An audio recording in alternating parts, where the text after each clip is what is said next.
Barangay Hinebra 3-team trade mga bro, posibleng ikakasa na at Raymond Aguilar ansang hero ng Barangay Hinebra.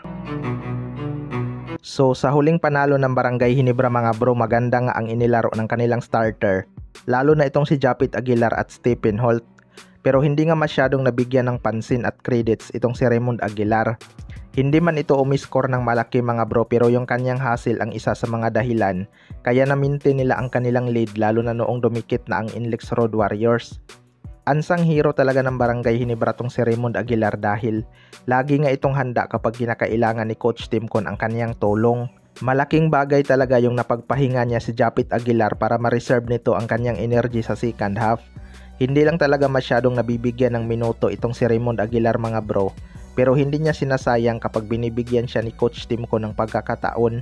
Parang naka 4 points nga ito kontra Inlex Road Warriors. Pero hindi nga scoring ang gusto ni Coach Timcon sa kanya, kundi yung kanyang hustle sa depensa. Masipag din tong si Raymond Aguilar bumax out ng kalaban mga bro. Hindi talaga to takot makipagpalitan ng mukha sa ilalim. Kaya credits din talaga dito kay Raymond Aguilar mga bro. Hindi nga ito nagre-reklamo kahit maikli lang ang kanyang playing time sa Barangay Hinebra. Alam niya kasi ang kanyang roles dito. Kumbaga para siyang magic bunot ni Coach Timcon kapag kailangan nila ng himala sa kanilang opensa. 'Di ba? Sa kabilang banda naman mga bro, Barangay Hinebra 3-team trade posibleng ikakasa na. Desperado na nga ang TNT tropang 5G mga bro na makuha ang serbisyo ni Christian Starnhardinger. Pero nasa tira perma G pa nga ang kanyang rights. Kailangan pa nga ni Sistan maglaro ng 6 conference para maging unrestricted free agent na siya. Kaya lang ayaw nga na itong maglaro sa tira perma Jeep. Kaya ang paraan lang ay makipag-trade ang TNT sa tira perma Jeep. May mga trade rumors nga na 3-team trade ang mangyayari mga bro. Sa TNT ang rights ni Christian Starnhardinger, tira perma Jeep naman ang rights ni Jimmy Malonzo, at sa Barangay Hinebra ang rights ni Bobby Ray Parks Jr. Yang trade na yan mga bro parang patas lang naman, pero magbibinefits dyan ang TNT tropang 5G dahil big man ang kanilang makukuha.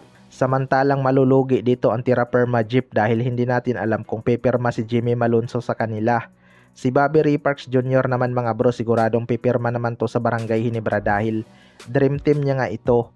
Matagal lang ang gusto ni Bobby Ray Parks Jr. maglaro sa Barangay Hinebra, pero hindi nga siya pinalad dahil Blackwater Bossing nga ang nakapick sa kanya, tapos binigay sa TNT tropang 5G. Kaya mas pinili niya na lang din mag-Japan B-League.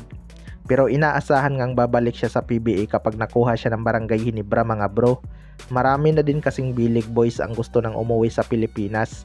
Kaya asahan natin na isa din tong si Ray Parks sa mga gustong bumalik. Kayo mga bro, ano masasabi nyo tungkol dito?